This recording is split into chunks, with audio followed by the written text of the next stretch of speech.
problème des Nigériens aujourd'hui sont des putschistes qui les mettent en danger parce qu'ils abandonnent la lutte contre le terrorisme, parce qu'ils abandonnent une politique qui était bonne économiquement pour eux et qui sont en train de perdre tous les financements internationaux qui étaient en train de leur permettre de sortir de la pauvreté. C'est ça la réalité. Le Nigérien de Yantala ou de Katako à Niamey, d'Arlit, à Gouré, dans le nord du pays, en entendant ça, doit se demander où est passé cet argent.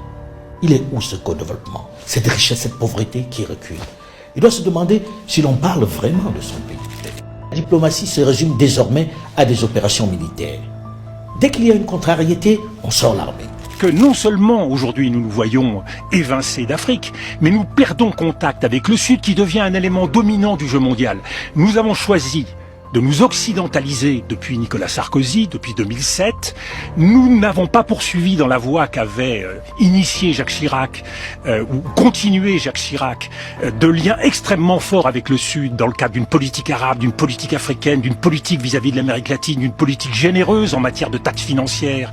Tout ceci s'est arrêté par à la fois le retour dans l'OTAN et la France, au moment où les autres pays occidentaux se rendaient compte que la politique d'intervention militaire était une erreur, eh bien nous avons continué. Il n'y a aucune raison que la présence française en Afrique demain soit militarisée.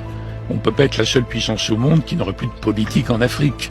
Ça serait grotesque. On ne peut pas passer d'un extrême à l'autre. Mais il n'y a pas de raison que ce soit sous cette forme militaire. Donc,